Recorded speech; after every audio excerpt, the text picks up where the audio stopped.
So ito na nga guys, i-reveal ko na itong aking pagpapa-rhinoplasty.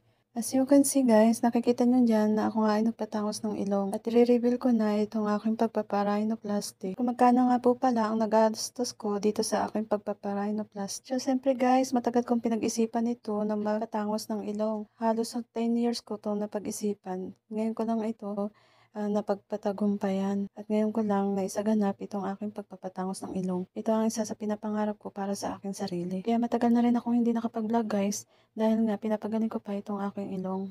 Oh my God, napakamahal pala ang pagpapa-rhinoplasty. Isa-isa kong sasagutin ang inyong mga katanungan. Saan ako nagpa-rhinoplasty? Sa Riyadh. Isa sa pinakamagagaling na surgery sa Riyadh. Magkano ang aking nagastos? Umabot po ng 5,000 riyal ang aking nagastos. Pinag-ipunan ko po ito ng matagal at ngayon lang po ito na isagawa.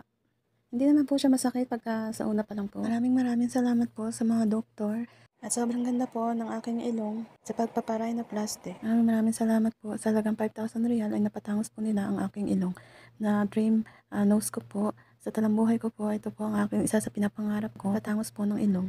Ayan po, very successful po. Satisfied po ako sa paggagawa po ng aking ilong. Ayan, nahawakan ko na po sa part na yan.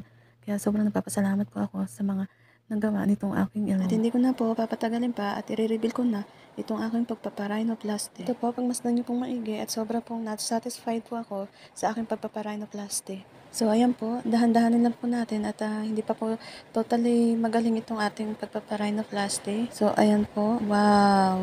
Super ganda po. Satisfying po talaga ako dito sa aking pagpapa-rhinoplasty. Sobrang napapasalamat po ako sa mga doktor dito sa Riyadh na naggawa nitong aking ilong. Thank you po talaga at sobrang ganda po nitong aking ilong.